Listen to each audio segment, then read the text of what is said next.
अगर आपने मेरे पिछले दोनों वीडियोस देख लिए हैं तो आप यह जान गए होंगे कि धर्म कभी नहीं बदलता, बदलती है तो केवल संस्कृति।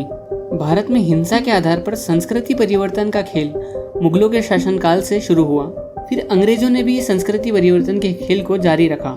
आज भी भारत में ऐसे लोग हैं जो उन्हें अपना पूर्वज मानते हैं और उन्हीं की तरह संस्कृति परिवर्तन के मिशन को जारी रख रहे हैं। कुछ लोगों का कहना है कि वह ऐसा इसलिए कर रहे हैं क्योंकि जिस शक्ति को हम मानते हैं उसने उनसे यह कहा है कि जब तक आप मुझ में विश्वास नहीं रखेंगे तब तक आपको स्वर्ग, जन्नत या हेवन प्राप्त नहीं होगी। एक एग्जाम्पल से समझते हैं। एक व्यक्ति के 4 लड़के हैं।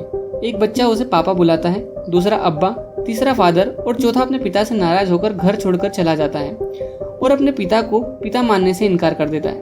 अब क्या वह व्यक्ति ऐसा कहेगा कि मेरे चौथे बेटे जिसने मुझे पिता कहने से इनकार कर दिया उसे मार दो, या फिर ऐसा कहेगा कि जो मुझे अब्बा कहता है वही मुझे प्यारा है, बाकी तीनों लड़कों को मार दो?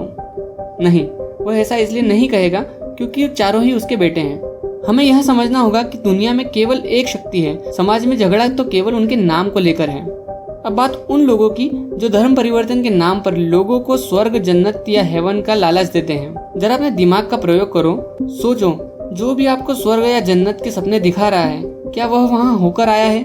आपके जन्म के पहले आपके साथ क्या हुआ और मृत्यु के बाद आपका क्या होगा, यह आपको कोई नहीं बता सकता। आज भी भारत में संस्कृति परिवर्तन बहुत तेजी से हो रहा है। इसे एक मिशन की तरह प्रेजेंट किया जा रहा है। संस्कृति परिवर्तन के साथ दूसरी संस्कृति के लोगों को कम करना भी कुछ लोगों का मिशन बन गया है। इसके तरीके कुछ इस प्रकार हैं। ज्यादा से ज्यादा अपनी संस्कृति वालों की जनसंख्या बढ़ाना, बचपन से उनके दिमाग में यह डालना कि दूसरी संस्कृति को मानने वाले आपके दुश्मन हैं, भीड़ में रहना और मारकर भाग जाना, जब मौका मिले हजारों की भीड़ को साथ लेकर दूसरी संस्कृति के लोगों पर हमला करना, किसी भी जगह धार्मिक स्थल बनाकर जमीन पर कब्जा करना, दूसरी संस्कृति मानने वाली लड़कियों को प्यार के जाल में फंसाकर अपनी संस्कृति मनवाना, गांव कस्बों में गरीबों को पैसे देकर संस्कृति परिवर्तित करना। यह सब आपको सतर्क रहने के लिए बताया गया है। जिस संस्कृति में आपका जन्म हुआ है, कृपया उस संस्कृति का ही पालन करिए। ऐसा करके आप खुद भी शांति से रहिए और दूसरों को भी शांति से रहने दीजिए। एक बार को मान लें कि आपकी संस्कृति पूरी दुनिया में फैल गई है।